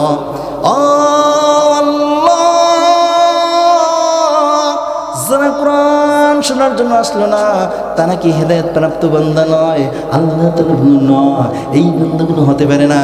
এই বান্দাগুলোর জন্য আমি আল্লাহ তাআলা জানাই দিলাম ওয়ালাকাদ যারানা লিজাহান্নামা কাসীরাম মিনাল জিন্নি ওয়াল ইনস লাহুম কুলুবুন লা ইয়াফকাহুনা বিহা ওয়া লাহুম আ'য়ুনুন লা يبصرون بها ولهم آذان لا يسمعون بها। সকলে বলছে আল্লাহু আকবার। আল্লাহ রাব্বুল আলামিন বলল আমার গোলামেরা এই পৃথিবীর জমিনে তোমরা যদি কোনো অভদ্র লোক দেখতে চাও, তাহলে আমি আল্লাহ রাব্বুল আলামিন জানাই দিলাম জিন এবং মানুষের মাঝে কিছু অভদ্র লোক আছে যারা স্লোগান দেয় বাংলার জমিনে কোরআনের আইন চলবে। আছে না? আছে না? মুসলমান কিন্তু আবার কি বলে সংসদের মধ্যে কোরআনের আইন চলবে না, কোরআনের মধ্যে কোনো রাজনীতি নাই, কোরআনের সাথে কোনো শরীয়তের সম্পর্ক নাই। এরকম কি আছে কিনা? আছে না ভাই না? আল্লাহ তাআলা বলল এটা তো বোকা, এরা হচ্ছে বোকা শহরে বাস করে। কথা বলেন ঠিক কিনা? কারণ আপনার আমার প্রশ্ন হবে কয়টা কবরে? বলেন তো কয়টা? তিনটে প্রশ্ন হবে। এই তিনটে প্রশ্নের মধ্যে রাজনীতিতেই ভরা। কে বলছে রাজনীতি নাই? তোমার রব কে ছিল? মান রব্বুকা, তোমার রব কে ছিল? আপনি আমি যদি সেই আল্লাহর গোলামি না করি, সেই আল্লাহর যদি দাসত্ব না করি, তাহলে আপনি আমি কখনো যতই হাজি হই আর যত গাজী হই, যত হাফেজে কোরআন হই, যত বক্তা হই, যত মেম্বার হই, যত চেয়ারম্যান হই, ওই মুনকার নকিরের প্রশ্ন আপনি উত্তর দিতে পারবেন না। দ্বিতীয় নম্বর প্রশ্নটা হচ্ছে কি বলেন তো দেখি? ওমান দিনুকা, আপনার দিন কি ছিল? আপনি কোন দিনে রাজনীতি করেছেন? কোন নেতার পিছনে করেছেন? জীবনটা ধ্বংস করে দিয়েছেন। সেই নেতারা আজ কোথায়? আপনি যদি দিন কায়েমের আন্দোলন যদি না করেন, কোরআন প্রতিষ্ঠার যদি আন্দোলন আপনি না করেন, খোদার কসম করে বলতেছি মুনকার নকিরের প্রশ্নের জবাব আপনি দিতে পারবেন না। কথা বলেন ঠিক কিনা? একজন তো নেতা আমরা দেখলাম বলে মরার সময়ও আমি কি বললো জয় বঙ্গবন্ধু জয়, সেখানে কি যে কয় বলে জীবন দিয়ে দেবো, বঙ্গবন্ধুর নাম বলবো না। আমরা তো বলি তোমার মতো হতভাগা এই পৃথিবীর জমিনে আরেকজন হতে পারে না। যারা আল্লাহর গোলাম হবে, যারা ইমানদার হবে, আল্লাহ ছাড়া কোনো নেতার নাম নিতে পারে না। কথা বলেন ঠিক কি না? আমরা তো বলি যেই দলের মধ্যে কোরআন নাই আমরা সেই দলে থাকতে রাজি নেই। কথা বলেন ঠিক কি না? আর যদি আপনি মনে করেন যে হুজুর কোরআনের রাজনীতি করতেছে, না না, আমি কোনো বাংলার জমিনে কোনো রাজনীতির কথা বলতে চাই না। আমরা বলতে চাই রাসূল সাল্লাল্লাহু আলাইহি সাল্লাম যেভাবে রাজনীতি করে কোরআন দিয়ে রাষ্ট্র পরিচালনা করছে, আমরা সেই রাজনীতি করতে চাই। কথা বলেন বলেন ঠিক কিনা? ওমর রাদিয়াল্লাহু তাআলা আনহু যে রাজনীতি করেছে, কোরআন দিয়ে যেভাবে রাষ্ট্র পরিচালনা করেছে, আমি সেই রাজনীতির কথা বলবো। আবু বকর রাদিয়াল্লাহু তাআলা আনহু যেই রাজনীতি করেছে, যেভাবে কোরআন দিয়ে রাষ্ট্র পরিচালনা করেছে, আমরা সেই রাজনীতির কথা বলবো। বাংলার জমিনে কোনো পচা রাজনীতির কথা বলতে চান, এই কথা বলেন ঠিক কিনা? আমরা দেখেছি এক ভাই আর এক ভাইকে খুন করতেছে শুধু ক্ষমতার জোরে। কিসের কারণে বলেন তো? ক্ষমতার কারণে। আমরা 2 দিন আগে দেখলাম যে নমিনেশন না দেওয়ার কারণে একজন আরেকজনকে হত্যা করলো। তোমরা কোন দলের অনুসরণ করো? শুধু নমিনেশন না দেওয়ার কারণে হাতটা কেটে দিল, পাটা কেটে দিল, গলাটা আলাদা করে দিল, বডিটা আলাদা করে দিল। আমরা তো বলি আমরা সেই নেতার অনুসরণ করব যেই নেতা ছাড়া আপনার আমার আর কোনো বাঁচার উপায় নাই আছে। আমরা সেই রাজনীতি করব। বাংলাদেশের মধ্যে এগুলো পচা রাজনীতি আর করা যাবে না। তাহলে আপনারা কোরআনের রাজনীতি করতে চাই কি চাই না? চাই কি চাই না? সাতক্ষীরার মানুষ আমরা সকলে ইসলাম প্রিয়, কথা বলেন ঠিক কিনা? আমরা ইসলাম প্রিয় কিনা? কিন্তু এখন একটি সংবাদ, একটি আপনাদেরকে সুসংবাদ দিতে যাচ্ছি। সেটা হচ্ছে প্রতিটা মানুষের কর্ণে কোহরে একটি আওয়াজ পাওয়া যাচ্ছে। টেকনাফ থেকে তেঁতুলিয়া, রূপসা থেকে পাতুরিয়া, সুন্দরবন থেকে বান্দরবান, বাংলাদেশের মধ্যে 56,000 বর্গ মাইলের মধ্যে প্রতিটা মানুষ চায়ের দোকানে বসে বলতেছে আগামীর দিন হবে কোরআন ওয়ালাদের দিন, কথা বলেন ঠিক কিনা? প্রতিটি মানুষ এখন রাস্তায় অটোতে চড়ছেন, তারপরে বলতেছে হুজুর আপনাদের খবরটা কি? আমরা যেটা পাইতেছি সেটা হচ্ছে আগামী দিন হবে আলেম ওলামাদের দিন, কথা বলেন ঠিক কিনা? মুসলমান, আমার তো মনে হয় বাংলার জমিনে যেরকম যদি কোরআন দিয়ে রাষ্ট্র পরিচালনা হয়, আমার মনে হয় যারা কোরআনের পাখিটাকে হত্যা করলো, 13টি বছর কারাগারের মধ্যে আবদ্ধ করে, ভ্যাকসিনের নাটক করে, ভারতীয় ডাক্তার ভাড়া করে নিয়ে আসি, আল্লামা দেলওয়ার হোসেন সাইদিকে যারা হত্যা করছে, আমি তো মনে করি আল্লাহর কোরআন দিয়ে বাংলার জমিনে যদি রাষ্ট্র কায়েম হয়, রাত যদি কায়েম হয়, 100 বছর হইলে তোমরা তো বলেছো 53 বছর বয়সে তোমরা রাজাকারের ফাঁসি দিয়েছো, কথা বলেন ঠিক কিনা? কিন্তু আমরা বললাম আল্লাহর কোরআন দিয়ে বাংলার সংসদে যখন আইন চালু হয়ে যাবে, আমরা 53 বছর না 100 বছর হইলেও যদি আমরা আল্লাহর কোরআন দিয়ে পার্লামেন্টে আইন চালু হয়, আল্লামা দেলওয়ার হোসেন সাইদি কোরআনের পাখিটাকে তোমরা যারা হত্যা করছো, তোমরা তৈরি থাকো। আমরা প্রয়োজন হলে সমস্ত তৌহিদি জনতা তোমাদের বিচার কার্যকর করার জন্য আমরা সকলেই প্রস্তুত থাকবো, কথা বলেন ঠিক কিনা? কোরআনের পাখির কোনো দোষ ছিল না। তিনি শুধু বলছিল ইনিল হুকমু ইল্লা লিল্লাহ, হুকুম যা, আইন চলবে শুধুমাত্র কেবলমাত্র একমাত্র, বলেন তো কার? ইনিল হুকমু ইল্লা লিল্লাহ, এটাই ছিল তার অপরাধ, কথা বলেন ঠিক কিনা? উনি নিজের জন্য কিছু চাইনি, চাইছে শুধু চেয়েছে এই কোরআনের রাজ বাংলার জমিনে কায়েম হোক, এটাই ছিল। আমার প্রিয় ভাইরা, আল্লাহর নবী যুগে যুগে যে সমস্ত নবী রাসূল এই পৃথিবীর জমিনে এসেছে, তারাও চেয়েছিল, তাদের মুখের একটি স্লোগান ছিল আনি ইবুদুল্লাহ, এক আল্লাহর ইবাদত করো। কি করে বলেন তো দেখি? এক আল্লাহর ইবাদত করো, এক আল্লাহর গোলামি করো, আত্তাকুল্লাহ, আল্লাহকে ভয় করো। এটাই ছিল প্রতিটা নবীর একটা স্লোগান। কি ছিল বলেন তো? স্লোগান। ইব্রাহিম আলাইহিস সালাতু ওয়াস সালাম তিনিও যখন বলল আনি ইবুদুল্লাহ, তোমরা এক আল্লাহর গোলামি করো, এক আল্লাহর দাসত্ব করো, তখন দুষ্ট কাফেরগুলো যারা ছিল, হজরতে ইব্রাহিম আলাইহিস সালামের নামটা কেটে দিয়ে ওনারা দিল যে ইব্রাহিম নাম আমরা ডাকতে পারি না, ইব্রাহিম নামটা দিল আব্রাহাম। কি নাম বলেন তো দেখি? আব্রাহাম, মানে একটা ব্যঙ্গ নাম তৈরি করলো। হজরত ঈসা আলাইহিস সালাম তিনিও যখন বললো আনি ইবুদুল্লাহ, এক আল্লাহ দাসত্ব করো, এক আল্লাহর গোলামি করো, ওই জামানা দুষ্ট কাফেরগুলো তারাও আবার বললো কি ঈসার নামটা কেটে দাও, দিয়ে দিয়ে ঈসা আলাইহিস সালামের নামটাকে কেটে দিয়ে তারা বললো যিশু। বলেন তো কি? যিশু। হজরত মুসা আলাইহিস সালাম অক্লান্ত পরিশ্রম করলো, তারা একটাই বাক্য প্রতিটা মানুষের কর্ণে কোহরে পৌঁছে দিল আনি ইবুদুল্লাহ ওয়াত্তাকুল্লাহ। এই জন্য ওই জামানার কাফেরগুলো তারাও কি করলো? মুসা আলাইহিস সালামের নামটা কেটে দিয়ে তারা বললো মুসার নাম আর হবে না, মুসার নামটা কেটে দিয়ে নাম দিল জোসেফ। কি বলেন তো দেখি? জোসেফ। আমাদের নবী যখন কোরআনুল কারীমের কথাগুলো মানুষের কাছে পৌঁছে দিচ্ছে, ওই সময়ের দুষ্ট কাফেরগুলো যারা ছিল, তারা আমাদের নবীর যে নামটা ছিল এই নামটা তারা কেটে দিয়েছে। নামটা কি দিয়েছে বলেন তো দেখি? নামটা কেটে দিয়েছে। যে নামটার নাম হচ্ছে, ওনারা গবেষণা করে দেখলো, যে সমস্ত ভাইয়ের গেটে দাঁড়িয়েছে একটু বসতে দেন তাদেরকে, ওরা গবেষণা করে তারা বললো মোহাম্মদ নাম অর্থ হচ্ছে প্রশংসিত। কি হুজুর? প্রশংসিত। তারা বললো না, এই নামটা রাখা যাবে না। ওই মক্কার জমিনের কাফেরগুলো তারা বললো মোহাম্মদের নাম কেটে দিয়ে ওরা বললো মুজান্নাম। কি বলেন তো দেখি? মুজান্নাম। এই শব্দের অর্থ হচ্ছে অপ্রশংসিত। মোহাম্মদ নাম ছিল প্রশংসিত, আর এই নামটাকে কেটে দিয়ে ব্যঙ্গ তৈরি করলো। তারা বলল অপ্রশংসিত, মানে মুসার নাম মানে কি হচ্ছে বলেন তো দেখি, অপ্রশংসিত। আচ্ছা বলেন, ওই সময় কোনো নবীদের কোনো দোষ ছিল? নবী রাসূলদের কোনো দোষ ছিল? আমার নবীর কোনো দোষ ছিল? কোনো দোষ ছিল না, একটাই শুধু অপরাধ ছিল। তারা বলছে আলা লাহুল খলকু আল আম, সৃষ্টি যান, আইন চলবে শুধুমাত্র কেবলমাত্র একমাত্র আমার আল্লাহর। ইনিল হুকমু ইল্লা লিল্লাহ, হুকুম ওজার, আইন চলবে শুধুমাত্র কেবলমাত্র একমাত্র বলেন তো কার? আজও যারা বাংলার জমিনে যেই সমস্ত আলেম ওলামাগুলো, তারাও কিন্তু একটি কথা বলছে। আল্লামা দেলোয়ার হোসেন সাইদি তিনিও কিন্তু বলছে আনি আবুদুল্লাহ, এক আল্লাহর দাসত্ব করো, এক আল্লাহর গোলামি করো। মানুষের তৈরি করা আইনে এই দেশ চলতে পারে না। এই সমাজে শান্তি আনার জন্য সকলেই চেষ্টা করলো, এরশাদ ব্যর্থ হয়ে গেল, বেগম খালেদা জিয়াও ব্যর্থ হয়ে গেল, জিয়াউর রহমান ব্যর্থ হয়ে গেল, ইংরেজ যারা ছিল তারাও ব্যর্থ হয়ে গেল। বাংলার জমিনে শান্তি আনতে পারেন, এই কথা বলেন ঠিক কিনা?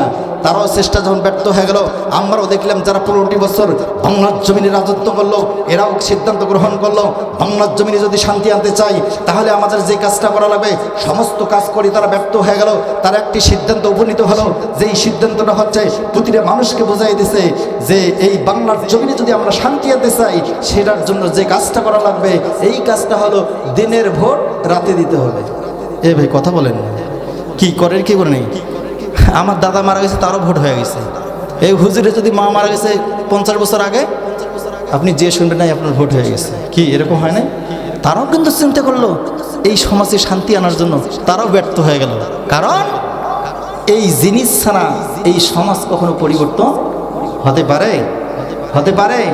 আমরাও তো দেখতেছি বঙ্গবন্ধুর ভাষণ, এবার জিয়া করেছে খাল, বঙ্গবন্ধুর ভাষণ, ফখরুদ্দিন আইনুদ্দিন সব ছিল ঘোরার দিন, এগুলো আর দেখার বিষয় নাই। এখন আমরা যে জিনিসটা সিদ্ধান্ত গ্রহণ করেছি, আগামী দিন হবে মুসলমানদের দিন, কথা বলেন ঠিক কিনা? আগামী দিন হবে কোরআন আল্লাহদের দিন, আগামী দিন হবে বাংলাদেশ জামাতি ইসলামের দিন, আগামী দিন হবে সরমানের দিন, কথা বলেন ঠিক কিনা? এই কোরআনের পথে থাকতে রাজি আছেন কিনা আপনারা? এই কোরআনের রাজ কায়েম করতে যদি আপনাকে আমাকে যদি রাজপথে নামা লাগে, আমরা কালাকারা প্রস্তুত আছি। আবার দুই হাত তুলে আল্লাহ তাআলাকে দেখেন, লিল্লাহি তাকবীর। হয় নাই, হয় নাই, মুসলমানের আওয়াজ হবে সিংহের গর্জনের মতো। আবারও আমরা আল্লাহ তাআলাকে সাক্ষী রেখে বলতেছি, লিল্লাহি তাকবীর, নারায়ে তাকবীর। আল কোরআনের আলো, আল হাদিসের আলো, তোমার নেতা আমার নেতা, নারে তাকবীর। আমার প্রিয় ভাইয়েরা, প্রতিদিন রাসূলের কাছে আল্লাহ রাব্বুল আলামিন, প্রতিটি নবীর কাছে আল্লাহ তাআলা জিবরাইল আলাইহিস সালাম ওহী নিয়ে আসতো কিনা বলেন তো দেখি? এভাবে কোন নবীর কাছে জিবরাইল আলাইহিস সালাম একবার এসেছে, কোন নবীর কাছে 5 বার এসেছে, কোন নবীর কাছে 10 বার এসেছে। কিন্তু আপনার আমার নবীর কাছে জিবরাইল আলাইহিস সালাম এসেছিল একবার না, 2 বার নয়, 100 বার নয়, 200 বার নয়, 1000 বার নয়, 2000 বার নয়, 5000 বার নয়। আপনার নবীর কাছে আমার নবীর কাছে জিবরাইল আলাইহিস সালাম এসেছে একবার 1000, 2000 না, 24,000 বার। কত বলেন তো দেখি? 24,000 বার এসেছে। আজকে আমি এখানে এসেছি, আমার আলোচনা যদি আপনাদের ভালো লাগে, আপনার আমার মধ্যে একটা ভালোবাসা তৈরি হবে কি হবে না বলেন তো দেখি? কিন্তু জিবরাইল আলাইহিস সালাম, ইয়া রাসূলুল্লাহ, ইয়া হাবিবাল্লাহ, 24,000 বার আপনার কাছে আমি আসলাম, আপনার আমার সাথে একটি ভালোবাসা তৈরি হয়ে গেছে। একটি জিনিস আপনার কাছে চাবো, বলেন তো কয়টি জিনিস? একটি জিনিস চাবো ইয়া রাসূলুল্লাহ, আমাকে না বলবেন না। আল্লাহর নবী যেহেতু দয়ালু নবী, তিনি বলল, ও জিবরাইল কি চাও বলো। এবার জিবরাইল আলাইহিস সালাম বলেছে, ইয়া রাসূলুল্লাহ, ইয়া হাবিবাল্লাহ, উহুদের ময়দানে আপনার যে দন্দন মুবারক শহীদ হয়ে গেছে, আল্লাহর নবী জানাই দিল, জিবরাইল তুমি জানো না আমি জাহান্নামের কিনারায় বসে দেখবো, আর আমি লক্ষ্য করে দেখবো আল্লাহ রাব্বুল আলামিন আমার গুনাহগার উম্মতগুলোকে যদি জাহান্নামে দেয়, আমি আল্লাহকে বলবো, আল্লাহ তোমার দিন প্রচার করার কারণে শরীর থেকে রক্ত মুবারকগুলো জমিনের মধ্যে পড়েছে, দন্দন মুবারক শহীদ করে দিয়েছি, তাইফের ময়দানে মায়ের খেয়েছি, উহুদের ময়দানে মায়ের খেয়েছি, বদরের প্রান্তরে মায়ের খেয়েছি, কিন্তু তোমার দিন প্রচার করতে পিছুপা হয় নাই। ও আল্লাহ, আমার যে দন্দন মুবারকটা শহীদ হয়ে গেছে, এই দন্দন মুবারকের ওসিলে আমার যতগুলো গুনাহগার উম্মত আছে সকলকে জান্নাতের অধিবাসী বানায়া দাও। সকলে বলি সুবহানাল্লাহ। আল্লাহর নবী যখন এই দন্দন মোবারকের খবর শুনলো, একটা পাগল ছিল না, কি ওই পাগলের নাম কি ছিল বলেন তো দেখি? ওয়াইস কুরুনি। রাসূলকে দেখেছে, এই যে ভালোবাসার টানে সে কি করলো বলেন তো দেখি? দাঁতগুলো ভেঙে ফেললো। রাসূলকে কত ভালোবাসে। পাগল ছিল হযরতে বিলাল। পাগল ছিল কি ছিল না? পাগল ছিল ওয়াসকুরুনি, জুব্বা দিলা তারে, আমি পাগলা কিছুই চাই না, চাই যে তোমারই প্রিয় হাবিব, পাগলের রাখছো কেন দূরে। আমরা কি রাসূলের পাগল হতে চাই কি চাই না? তাহলে আমার সাথে আবার সকলে বলি, পাগল ছিল ওয়াসকুরুনি, জুব্বা দিলা তারে, আমি পাগলা কিছুই চাই না, চাই যে তোমারই প্রিয় হাবিব, পাগলের রাখছো কেন দূরে। আবার পাগলের রাখছো কেন দূরে, ও প্রিয় হাবিব, পাগলের রাখছো কেন দূরে। হাবশি বিলাল পাগল হইয়া খুঁজে বেড়ায় তোমারে, ওই বিলালের মতো পাগল বানাও আমারি প্রিয় হাবিব, পাগলের রাখছো কেন দূরে, ও প্রিয় হাবিব, পাগলের রাখছো কেন দূরে। আমরা রাসূলের পাগল হতে চাই কি চাই না? আমরা চাই কি চাই না? যেই রাসূল ছাড়া আপনার আমার কেউ উকিল হতে পাবে না। যত নবী রাসূল সবগুলো বলবে নিজ নিসি নফসি নফসি, কিন্তু একজনই শুধু আপনার নবী, আমার নবী, শুধু আল্লাহর কাছে বললো ইয়া হাবলি উম্মতি, ইয়া হাবলি উম্মতি। আমার প্রিয় ভাইরা দুঃখ লাগে, এই যে আপনাদের পাশে ফেনী আছে না, ফেনীর মধ্যে একজন কলেজের, ভিক্টোরিয়া কলেজের শিক্ষক, তিনি বলল আল্লাহর নবী নাকি মূর্খ ছিল। সকলে একবার জোরে বলি নাউযুবিল্লাহ। আল্লাহর নবী কি মূর্খ ছিল? শুধু এটা বলে ক্ষান্ত হলো না, সে বলো আল্লাহর নবীকে জিনাকার বলে গালি দিল। সকলে বলি নাউযুবিল্লাহ। শুধু এটাই না আমার প্রিয় ভাইরা, তিনি বলল আল্লাহ রাসূল নাকি নারী লোভী ছিল। সকলে বলি নাউযুবিল্লাহ। আমরা তো ব্যর্থ কণ্ঠে জানাতে চাই, এই সমস্ত নাস্তিকের বাচ্চাগুলো কিভাবে বলতে পারে? বর্তমান ডক্টর ইউনূসকে বলবো, আমি হাফেজ ইসমাইল হোসেন সিরাজি, আমার যদি কেউ নাম ধরে গালি দেয় আমি কিচ্ছু বলবো না। কেউ যদি আমার বাবার নাম ধরে গালি দেয় আমি কিচ্ছু বলবো না। কেউ যদি আমার মায়ের নাম ধরে মিথ্যা প্রচার করে আমি কিচ্ছু বলবো না। আমরা তো বলতে চাই, এই বাংলার জমিনে আমার রাসূলকে নিয়ে যারা কটূক্তি করবে, আমার রাসূলকে যারা মিথ্যা অপবাদ দেবে, আমরা সমস্ত বাংলার তৌহিদি জনতা আমরা সহ্য করতে পারি না। কথা বলেন ঠিক কিনা? আমরা বলতে চাই, যেই রাসূল হচ্ছে আমার কলিজা, আপনি এমন একটি আইন পাশ করেন, যারা রাসূলকে নিয়ে কটূক্তি করবে, যারা আল্লাহর নবীকে নিয়ে ব্যঙ্গ করবে, আপনি এমন একটি আইন করেন যারা রাসূলকে নিয়ে কটূক্তি করবে, বাইতুল মুকাররমের সামনে এই সমস্ত নাস্তিকের বাচ্চাগুলোর ফাঁসি কার্যকর করতে হবে। কথা বলেন ঠিক কিনা? কে কে চান আমার দুই হাত তুলে আল্লাহ তাআলাকে দেখান। ইসলামের শত্রুরা, রাসূলের শত্রুরা, নারায়ে তাকবীর। আমার প্রিয় ভাইরা, প্রশ্নটা কি ভুলে গেছেন? রাত গভীর হয়ে যাচ্ছে, আপনাদের সমস্যা হচ্ছে? আলোচনা চলবে? আমি কিন্তু দুইটা প্রশ্ন করছি। কটা? উটের দুধ আর খিনজিরের দুধ, এটাই সমাধান চান কি চান না? যে কোনো একটা সমাধান দেবো ইনশাআল্লাহ। কবরে বড় গাছের ডাল এবং খেজুর গাছের ডাল, এটা কেন? আপনার ইউটিউবে সার্চ দিলেই হবে। আপনারা ইউটিউবে লিখবেন টাকা ছাড়া বক্তা। বাংলাদেশের মধ্যে একজন বক্তা টাকা ছাড়া, সেটাই হচ্ছে আমি। আপনাদের এখানে এসেছি 430 কিলোমিটার পথ পাড়ি দিয়ে এখানে এসেছি শুধু আল্লাহর কোরআন প্রচার করার জন্য। আল্লাহ রাসূল কোরআন প্রচার করছে কোনো টাকার বিনিময়, বাড়ির বিনিময়, ঘর, স্বর্ণ, রূপ কিচ্ছু না। তার একটাই ভাষ্য হচ্ছে আনি আবুদুল্লাহ, তোমরা আল্লাহর ইবাদত করো, ওয়াত্তাকুল্লাহ, আল্লাহকে ভয় করো। এই কথাটাই ছিল তার প্রচার। কথা বলেন ঠিক কিনা আমার প্রিয় ভাইরা? কিন্তু আমাদের এই জিনিসটা একটু উল্টো। আমরা হচ্ছে টাকা লোভী। কী লোভী বলেন তো দেখি? টাকা লোভী, ওইদিকে যাচ্ছি না। তাহলে আল্লাহ তাআলা এই যে আপনাকে আমাকে যে কোরআনুল কারীমটা দিল, সব সমস্যার সমাধান দিতে পারে শুধুমাত্র কেবলমাত্র একমাত্র বলেন তো কে? আল্লাহর কোরআন একটু জিকির করে দিতে কি লা ইলাহা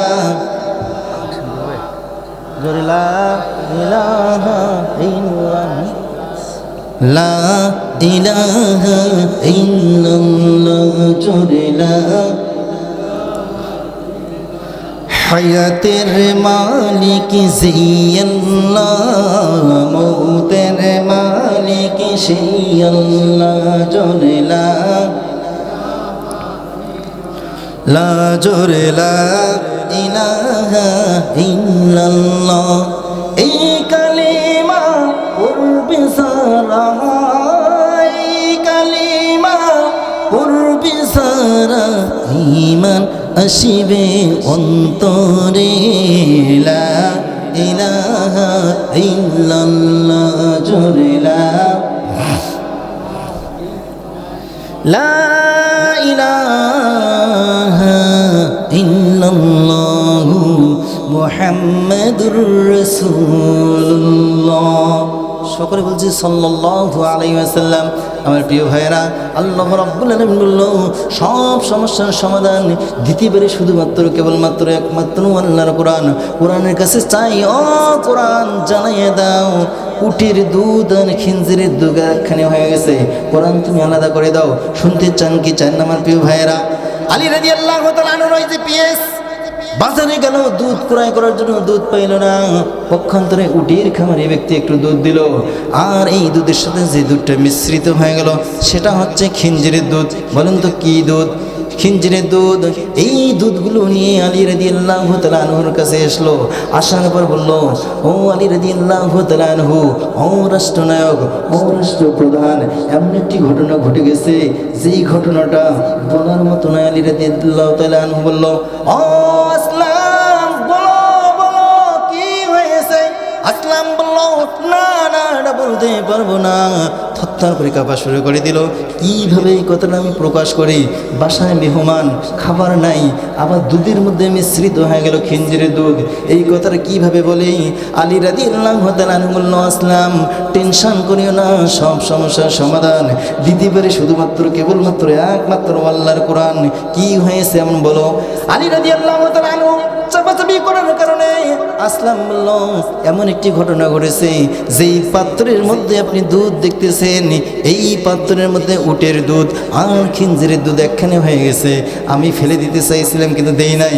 আমি ভেবেছিলাম আপনি তো হলেন জ্ঞানের দরজা, আল্লাহ রাসূল হলো কি এলেমের কি শহর। আপনি যেহেতু জ্ঞানের দরজা, আপনার কাছে যাই বরং আপনি কোরআন থেকে সমাধান দেন। কিভাবে উটের দুধ আর শহরের দুধ আলাদা করবেন আমার ভাইয়েরা? আল্লাহ রাব্বুল আলামিন বলল, ওয়ানাজ্জালনা আলাইকাল কিতাবা তিবয়ানান লিকুল্লি শাইইন ওয়া হুদান ওয়া রাহমাতান ওয়া বুশরা লিল মুসলিমিন। সকলে বলছে আল্লাহু আকবার। আলী রাদিয়াল্লাহু তাআলা এই প্রশ্ন টেনশন করিও না, সব সমস্যার সমাধান দিতে পারে শুধুমাত্র কেবলমাত্র একমাত্র আল্লাহর কোরআন। কি হয়েছে তুমি টেনশন করো না, আসো দুধগুলো নিয়ে। এই দুধ নিয়ে সামনে হাজির করা হলো। পক্ষান্তরে যতগুলো ইহুদি নাসরা খ্রিস্টান আছে সকলকে ডাক দেওয়া হলো। আজকে আমি তোমাদেরকে এমন একটি জিনিস দেখাবো যেই কোরআনুল কারীম কিভাবে পারে উটের দুধ খিনজিরের দুধ আলাদা করতে। তোমরা আসো। এবং সমস্ত বৈজ্ঞানিকরা তারা এসে উপস্থিত হয়ে গেল। আর দেখলো আলী রাদিয়াল্লাহু তাআলা আনহু কিভাবে এই দুধগুলো আলাদা করে। আমার ভাইয়েরা, আসলামকে বলল, ও আসলাম, যাও যাও দুইটা পাত্র নিয়ে আসো। সামনে দুইটা পাত্র নিয়ে আসা হলো। এই পাত্রের মধ্যে দুধগুলো ঢালা হলো। দুধ ঢালার পর দেখে দুধের রং তো আলাদা নয়, দুধের রং হচ্ছে একখানে একরকম হয়ে গেছে, সাদা রং। আলী রাদিয়াল্লাহু তাআলা আনহু বলল, দুধগুলো একখানে রাখো। দুধ দেখলো কোনো সমস্যা নয়। এবারে দুধগুলোকে তারা একখানে ঢাললো। আর বলা হলো, আমার প্রিয় ভাইয়েরা, এই যে আপনার আমার এখানে একটি কাটামারির মৌসুম, যেটাকে আমরা ধান কাটতেছি না, কি বলেন তো দেখি? ধান কেটে বাসায় আনতেছে কিনা? গরুকে আপনি যে জিনিসটা খাওয়ান এটার নাম কি বলেন তো দেখি? খ্যার। খ্যারগুলো এখন তো ডিজিটাল যুগ হয়ে গেছে, কুচি কুচি করে মেশিনের দ্বারা কেটে কেটে কেউ বা খাওয়াচ্ছে, কথা বলেন ঠিক কিনা? আলী রাদিয়াল্লাহু তাআলা আনহু বলল, ও আসলাম, টেনশন করো না, যাও যাও ওই কাজটা তুমিও করো। তুমি ওই পদ্ধতিটা অবলম্বন করো, যেটা হচ্ছে তুমি কিছু খড় নিয়ে আসো, কুচি খ্যার নিয়ে আসো, আর কুচি কুচি করে কাটো। কাটার পর তুমি এই পাত্রের মধ্যে খ্যারগুলো দাও। আর এক পাত্রের মধ্যে দুধ আছে, এই দুধের মধ্যে কি কি দুধ আছে বলেন তো দেখি? উটের দুধ আর খিঞ্জির দুধ আছে আমার প্রিয় ভাইরা। আলী রাদিয়াল্লাহু তাআলা আনহু বলল, যাও ওই পাত্রের মধ্যে খড়গুলো নিয়ে আসো। এবারে খড় যখন নিয়ে আসা হলো, আলী রাদিয়াল্লাহু তাআলা আনহু তিনি তো জ্ঞানের দরজা, তিনি বললেন টেনশন করো না, ওই খড়ের মধ্যে সমস্ত দুধগুলো ঢেলে দাও। কিছুক্ষণ পর দুধগুলো ঢেলে দেওয়া হলো। আমার প্রিয় ভাইরা বুঝে থাকলে বলুন তো দেখি, খড়ের মধ্যে যখন দুধগুলো ঢেলে দেওয়া হলো, কিছুক্ষণ পর সমস্ত খড়গুলো দুধগুলো খেয়ে মোটা হয়ে গেছে। কিছুক্ষণের মধ্যে দেখি আর দুধ নাই, কারণ ওই যে ভিজে রাখার কারণে সমস্ত দুধগুলো চুষে খেয়ে ফেললো। আলী রাদিয়াল্লাহু আনহু বলল, টেনশন করো না, এবারে দুইটা কাজ করো, একটা খিঞ্জির নিয়ে আসো আর একটা উট নিয়ে আসো। এই দুই পাশে দুইটা জিনিস বাঁধিয়ে রাখো আর এই খড়গুলোকে দুই ভাগ করো। আমার প্রিয় ভাইরা, যেই কথা সেই কাজ, খড়গুলো দুই ভাগ করা হলো। এবার এই খিঞ্জির যেটা আছে, খিঞ্জিরকে একটি পাত্র দেওয়া হলো। এই খিঞ্জির খড়গুলো খায়, কিন্তু যেই খড়ের মধ্যে উটের দুধ পড়েছে সেই খড়গুলো কিন্তু খায় না। এবারে উটকে যেই খড়গুলো দেওয়া হলো, উটও আবার খায় যেখানে খিঞ্জিরের দুধ পড়েছে, উট আবার ওই খড়গুলো খায় না। তার মানে যেগুলো খাইলো খাওয়া শেষ করে দিল। দেওয়ার পর যেই অবশিষ্ট জিনিসগুলো থাকলো, এই খিঞ্জিরের দুধগুলোর খড় আলাদা করা হলো, আর উটের দুধ যেই খড়গুলোর মধ্যে আছে সমস্ত খড়গুলো আলাদা করে আলী রাদিয়াল্লাহু তাআলা আনহু আসলামকে বুঝলো, টেনশন করো না, দেখো তো এখন আলাদা হয়েছে কিনা, খিঞ্জির কেন ওগুলো খায় না। তার মানে এটা হচ্ছে উটের দুধ, আবার উট কেন এই খড়গুলো খায় না, তার মানে এই খড়ের মধ্যে আছে খিঞ্জিরের দুধ। তুমি ওই খড়গুলো এখানে এনে দাও। এনে দেওয়ার পর ওই খিঞ্জির আবার ওই খড়গুলো খেয়ে ফেললো। আবার অবশিষ্ট যেই খড়গুলো ছিল, এই খড়গুলো উটকে দেওয়ার সাথে সাথে উট খেয়ে ফেললো। সকলে বলছে আল্লাহু আকবার। আলী রাদিয়াল্লাহু তাআলা আনহু বলল, এখন কি আলাদা হয়েছে কিনা? বলে হয়েছে, আমি এটাই টেনশন করেছিলাম। আমার প্রিয় ভাইরা, তাহলে সব সমস্যার সমাধান দিতে পারে শুধুমাত্র কেবলমাত্র বলেন তো দেখি আল কোরআন। কোরআন এভাবে সমাধান দিল।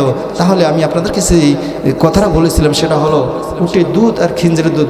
এটাকে বলতে গেলে আরও অনেকগুলো আয়াত দিয়ে প্রমাণ করে দেওয়া লাগবে। রাত যেহেতু গভীর হয়ে যাচ্ছে, আসলে আপনাদেরকে আমি আর কষ্ট দিতে চাই না। আমার প্রিয় ভাইরা, তাহলে আমরা যে কথাটা বললাম, মুসলমানের সাথে এই কোরআনুল কারীমের কি সম্পর্ক, এবং কবরের মধ্যে কেন ওই বড়ই গাছের ডাল লাগাই আর খেজুর গাছের ডাল লাগাই। মানুষ মারা গেলে আমি যে পানিটা আমাকে গরম পানি দিয়ে গোসল করা হয়, সেই পানির মধ্যে আমরা কোন গাছের ডাল দেই? বড়ই কথা দিই না? হ্যাঁ, এই যে কুল বড়ই একই, ডিম ভাজা আন্ডা ভাজা খেয়ে দেখেন, একই মজা। যাই হোক, এই বড়ই কথার আসলে গুরুত্বটা কি, আমি আপনাদেরকে একটা রোগের কথা বলতেছি। সেটা হলো, কোনো মানুষের যদি অ্যালার্জির ঘা হয়ে যায়, কারো শরীর থেকে যে ঘা ফুটে বাইর হয়ে যায়, ডাক্তারের মেডিসিন দিয়ে কোনো কাজ হচ্ছে না, আপনারা ওই বড়ই পাতা পিষে ওই ঘায়ের মধ্যে লাগিয়ে দেবেন, আল্লাহর রহমতে ওই ঘাটা ভালো হয়ে যাবে। সকলে সুবহানাল্লাহ। এবং এই যে বড়ই গাছ, এর যে গুরুত্ব, এর ফজিলত, যখন আপনাকে আমাকে আল্লাহ রাব্বুল আলামিন জান্নাতে দিবে, ওই রাস্তার দুই ধারে থাকবে বড়ই গাছ। কী থাকবে বলেন তো দেখি? বড়ই গাছ। বড়ই গাছের অনেক গুরুত্ব। যাই হোক, আমরা এতক্ষণ ধরে যে আলোচনাগুলো শুনলাম, আল্লাহ রাব্বুল আলামিন এই আলোচনাগুলো অনুযায়ী আপনার আমার জীবনকে পরিবর্তন করার তৌফিক দান করে। সকালে বলছে আল্লাহুম্মা আমিন। আমি আপনাদেরকে আর কষ্ট দিতে চাই না। আমার নিত্য নতুন অনেক আলোচনা আছে, ইউটিউবে সার্চ দেবেন টাকা ছাড়া বক্তা, ওই আলোচনাগুলো পাবেন। সেখানে বলা আছে মানুষ কেন স্টক করে, কোন পোকার কামড়ে স্টকের রোগী ভালো হয়ে যায়। ইউটিউবে সার্চ দিলেই আসবে নতুন নতুন আলোচনা। যেগুলা ইউটিউবে সার্চ দেবেন, যে এমন একটি পোকার কথা আল্লাহ তাআলা বলছে, এই পোকাটা কামড় দিলে স্টকের রোগী ভালো হয়। কি ভালো হয় বলেন তো দেখি? যদিও 20 বছরের রোগী হয়, ব্রেন স্টকের রোগী হয়ে যায়, ওই পোকার কামড় যদি খায়, সাথে সাথে ওই মানুষটা সুস্থ হয়ে যায়। যদি কোনো একদিন আল্লাহ তাআলা আমাকে এদিকে কবুল করে, ইনশাআল্লাহ আমাকে মনে করে দেবেন, আমি আপনাদেরকে এই আলোচনাটা উপহার দেব, মানুষ কেন স্টক করে আর কোন পোকার কামড়ে স্টকের রোগী ভালো হয়। যদি আল্লাহ তাআলা আমাকে নিয়ে আসে, ইনশাআল্লাহ আপনাদেরকে এই আলোচনাটা উপহার দেব। আমার ভিজিটিং কার্ড আছে, যাদের প্রয়োজন হবে কার্ড নিয়ে রাখবেন, কোনো টাকা লাগবে না, ইনশাআল্লাহ মাহফিল করে দিয়ে চলে যাব। শুনতে রাজি আছেন ইনশাআল্লাহ? আমার জন্য একটু দোয়া করতে চান কি চান না? বাংলাদেশের মধ্যে একজনই শুধু দোয়া করতে চান না আমার প্রিয় ভাইরা। যাই হোক, অনেক কথাবার্তা হয়ে গেল। আমার কথাবার্তার মধ্যে ভুল ত্রুটি হতেই পারে, কারণ আমি বয়স কি একবারে বেশি? আসলে তেমন বেশি না। আপনাদের কারো নাতির বয়স, কারো ছেলে, কারো বা ভাস্তা, কি এরকম না? যাই হোক দোয়া করবেন। প্রতিদিনই মাহফিল করতেছি বাংলাদেশের বিভিন্ন জেলায়। এই উদ্দেশ্য হলো কোরআন প্রচার, কোনো টাকা নয়। যাই হোক আমরা অনেক কথাবার্তা বললাম, আমরা এখন দোয়া করতে যাচ্ছি। আল্লাহ রাব্বুল আলামিন এই কোরআন অনুযায়ী আপনাকে আমাকে কবুল করুক, কোরআনের মাধ্যমে কবুল করুক, এই অনুযায়ী আমল করার তৌফিক দান করে। সকল বলছে আল্লাহুম্মা আমিন। আমরা